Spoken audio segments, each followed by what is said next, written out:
10,000 वर्ष तो इतना तप किया है। कैसे कर रहे हैं वो तप?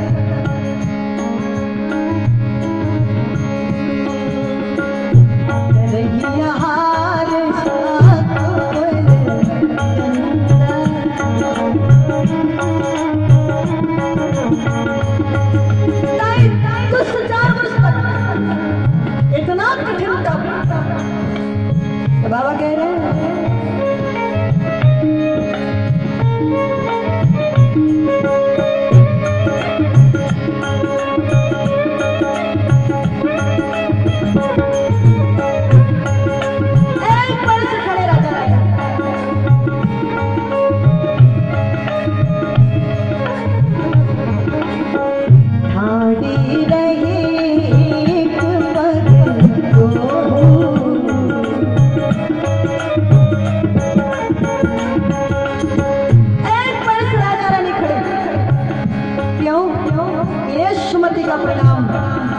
पति और पत्नी ने इतनी सुमति कि आज परमात्मा को भी उसके जीवन में आना पड़ा सुमति के बल पर। ये सुमति का परिणाम है। जहाँ सुमति तहाँ संपत्ति नाना।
मांगे राजन, आपको क्या चाहिए? कई बार ब्रह्मा विष्णु महेश आए, ठाड़ी रही एक पग तो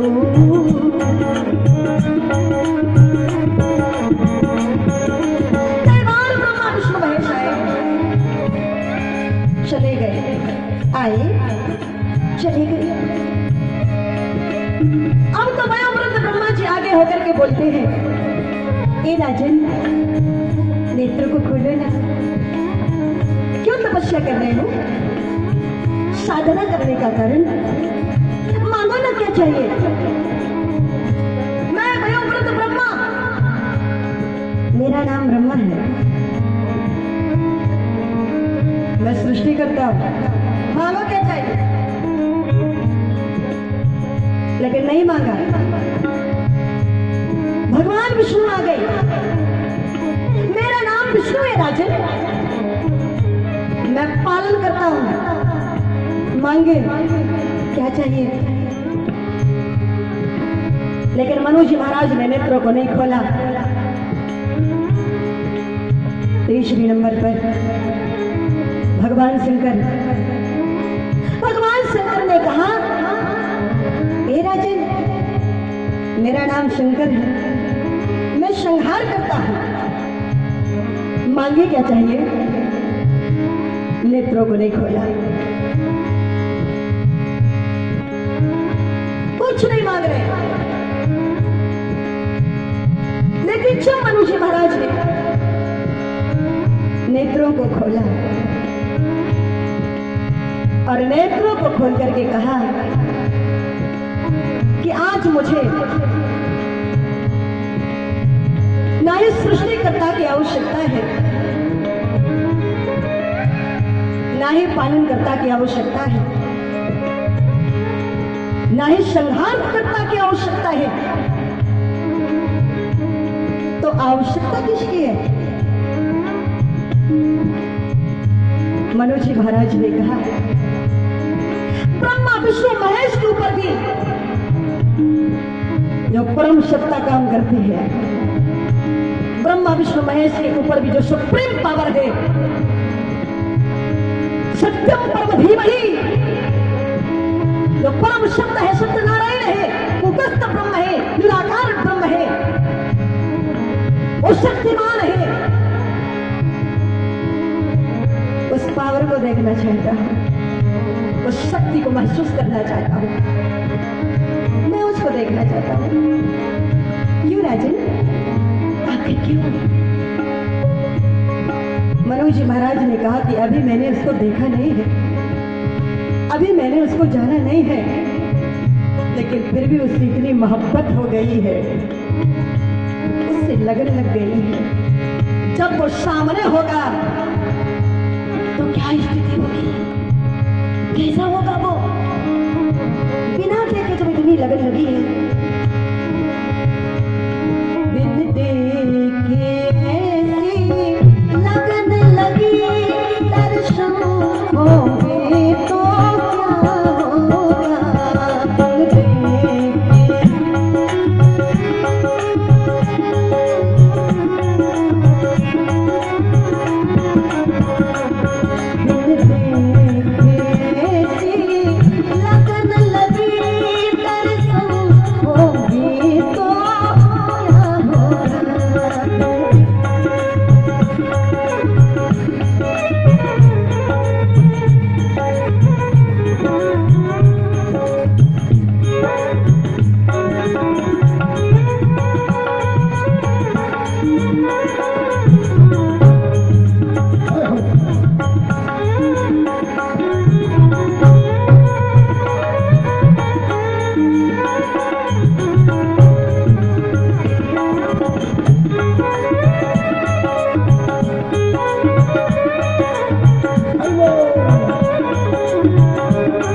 राक्षस ने भगवान की तपस्या की और उसकी तपस्या को देख करके भगवान प्रकट हो गए। भगत बचले प्रभु के पानी,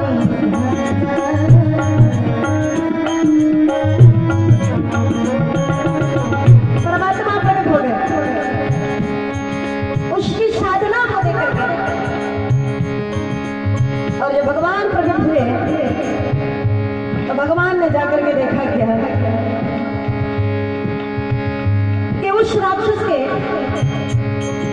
मुंह से पानी टपक रहा था। बड़ी प्यारी बात है, ध्यान से सुनिएगा। तो भगवान ने विचार किया कि अजीब भक्त है, मुझे देख करके तो मेरे भक्तों की आंखों से पानी टपकता है, लेकिन इसके मुंह से पानी टपक रहा है, लगता है इसकी नीयत खराब हो गई। और भगवान ने कहा, मुझे देखने के बाद लोगों की आंखों से पानी टपकता है, भक्तों की आंखों से पानी टपकता है। ए भक्तराज, तुम्हारे मुंह से पानी टपक रहा है, क्यों?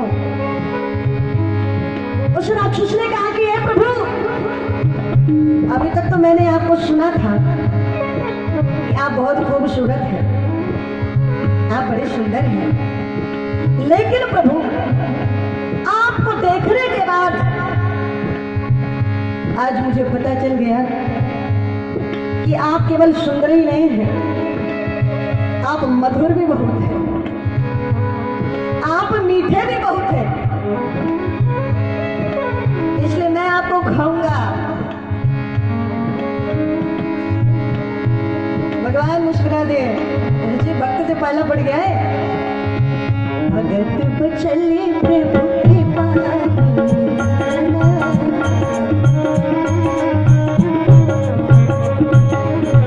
खाना चाहते हो मुझे? बोले हाँ मैं तो खाऊंगा।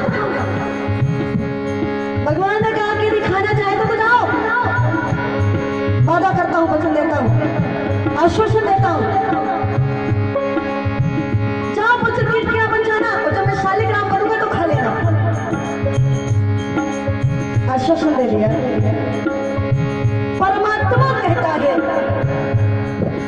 कि तुम अपने शरीर की इंद्रियों से और जिस भी इंद्रियों से मुझे पान करना चाहोगे, मैं तुम्हारी इंद्रियों का वही विषय बन जाऊंगा। अच्छे लोग बैठे ध्यान से सुनना। यदि तुम ये चाहते हो कि मैं भगवान को श्रवण करना चाहता हूं, सुनना चाहता हूं, तो मैं दिव्य शब्द बन जाऊंगा। यदि तुम चाहते हो कि मैं भगवान को सूंघना चाहता हूं, तो दिव्य गंध बन जाऊंगा। यदि तुम चाहते हो कि मैं स्पर्श करना चाहता हूं ठाकुर जी को, दिव्य रूप संपन्न बन जाऊंगा। तुम अपने शरीर की इंद्रियों से, जिस इंद्रियों से भी मुझे पान करना चाहोगे, मुझे देखना चाहोगे, स्पर्श करना चाहोगे, पाना चाहोगे, मैं तुम्हारी इंद्रियों का वही विषय बन जाऊंगा।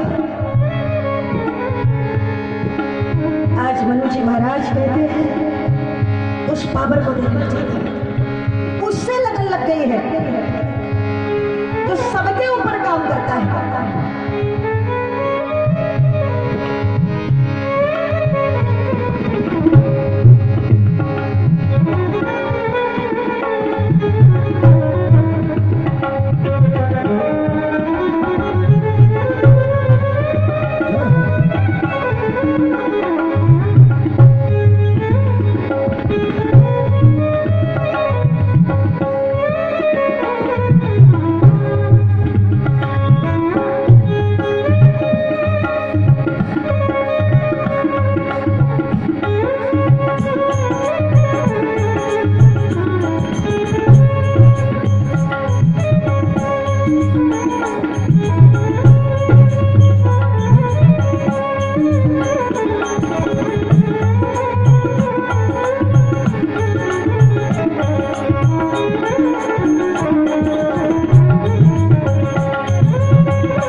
भगत बचल प्रभु की बानी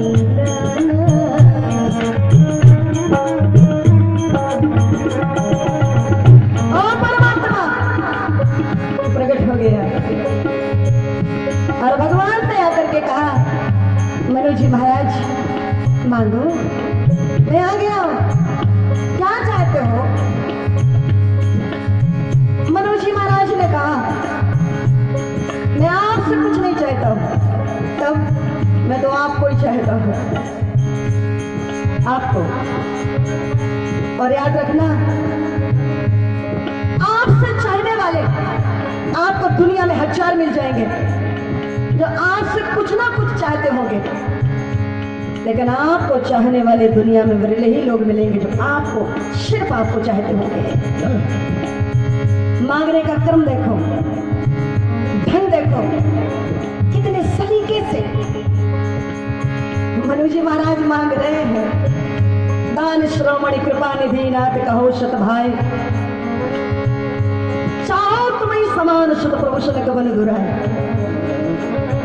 कितनी चतुराई से, बुद्धिमत्ता से मनु जी महाराज मांग रहे हैं। मांगना सबको नहीं आता है, बहुत कुछ लोग ऐसे होते हैं जो मांगना जानते हैं। मांगना एक कला है जो सबको नहीं आती है।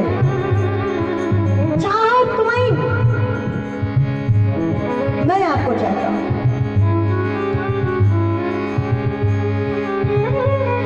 तुम ही समान सुत आपके जैसा भी चाहता हूं। भगवान ने कहा आप शरीर से खो जो कहा जाए, अपने जैसा कहां से लाऊंगा, क्योंकि मेरे जैसा तो मैं हूं ना। तो कहते हैं कि नरपत बतने हो मैं आई, लेकिन मनुष्य महाराज कह रहे हैं कि मैं तो आपको चाहता हूं, लेकिन आप जैसा भी चाहता हूं पर आपको ये देना पड़ेगा।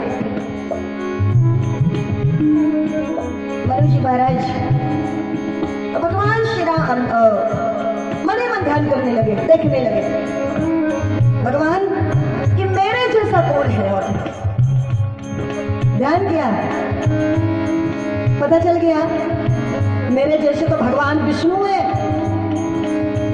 बिल्कुल भगवान की तरह है वो। तो भरत के रूप में भगवान विष्णु, संत भरत के रूप में, और भरत राम ही की अनुहारी, सहसा लख न सके नर नारी।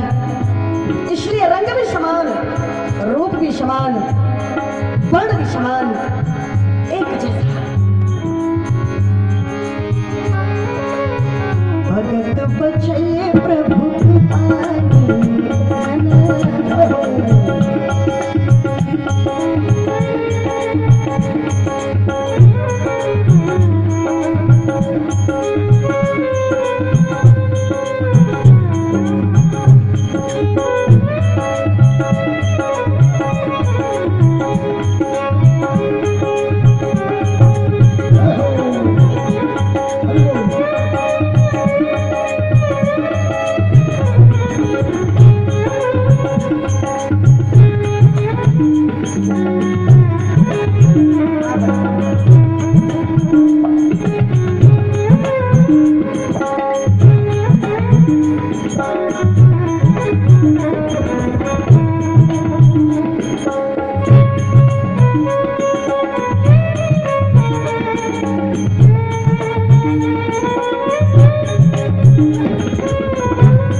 शत्रुपा जी खड़े हुए हैं।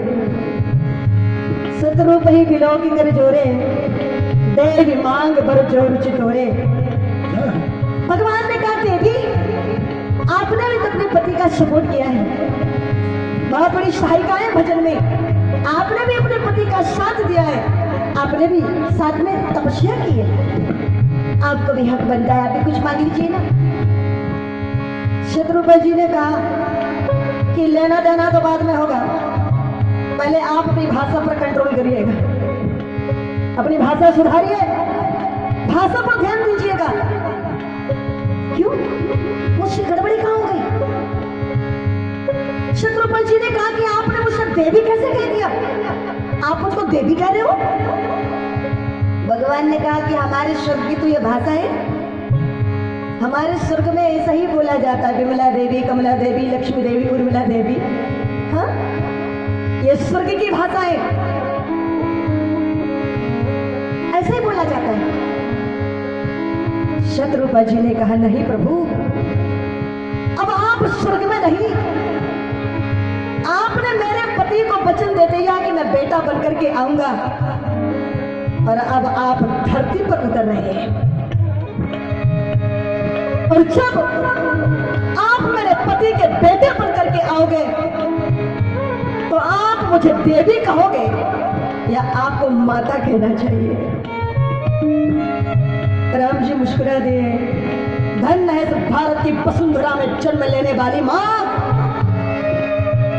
जिसने भगवान की भाषा को भी सुधारा। अब भगवान कह रहे हैं, अब नहीं कहते कि कह रहे हैं? अब भगवान कह रहे हैं, मातु विवेक अलौकिक तोरे,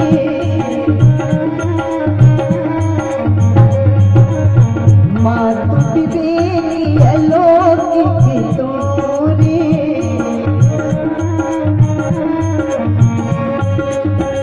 कबहु न मिटाए अनुग्रह रे, मातु विवेक अलौकिक तोरे।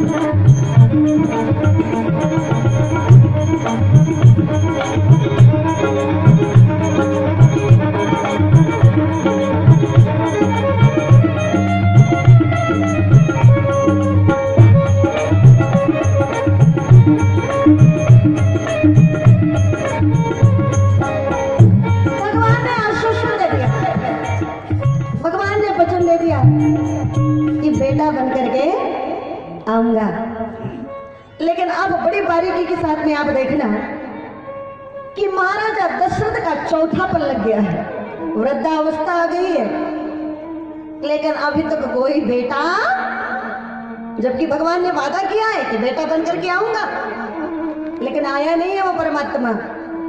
क्यों? यही मैं आपको बताना चाहती हूँ। परमात्मा इस धरती पर आता है कब? तो गोस्वामी श्री तुलसीदास जी महाराज कह रहे हैं कि जब जब हो ये धर्म की हानि, बाड़ी असुर अधम अभिमानी, तब तब धरि प्रभु विविध शरीरा, हरऊ कृपा निधि सज्जन पीरा। अच्छा, गजब की बात है।